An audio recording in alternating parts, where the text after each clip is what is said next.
Now, the search for the anti-graft boss has started in earnest today, with candidates appearing before the selection team. For this top challenging job was former Permanent Secretary Philemon Mwaisaka. 6 candidates were shortlisted for this position. Let's now join our reporter, senior reporter Rita Tinina, who is joining us from our City Centre studios for more details on this particular process.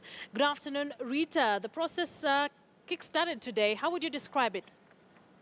Well, first of all, Akisa, this is another phase of the search for the EACC chair after advertisements that is calling for applications, getting those applications, shortlisting. Today, they are conducting the interviews, the Public Service Commission conducting interviews of the 6 candidates who were shortlisted. This is an exercise that is not open to the press, but according to a program that they had released earlier on their website, the Public Service Commission should by now have interviewed 3 people, William Kipkemboi Kirwa, Philemon Mwaisaka, and former retired Anglican Archbishop Eliud Wabukala. In the afternoon, Peter Bita Ondieki, Ross Bosiborio Soro, and Erastus Reria are scheduled to appear before the Public Service Commission to defend their suitability for the position. And during these interviews, you describe them as brief. Each candidate has just 1 hour and 15 minutes before the Public Service Commission. And since the sessions are close to the media, the Public Service Commission has said that it will brief the press later on in the afternoon around 4 p.m. When it is done with interviewing all the 6 shortlisted candidates. Akisa.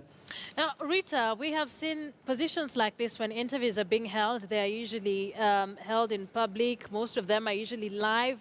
Why is this particular one different?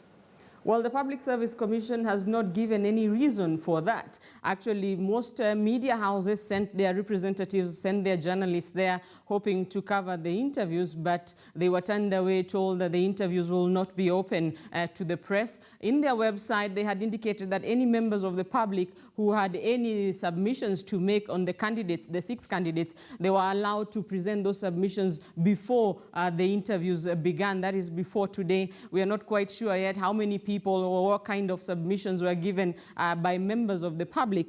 And during these interviews this morning, as they appeared before the Public Service Commission, the candidates were required to carry several things, including their national identity cards, academic and professional certificates, as well as clearance letters from the Kenya Revenue Authority, the Higher Education Loans Board, as well as the Directorate of Criminal Investigations. Akisa.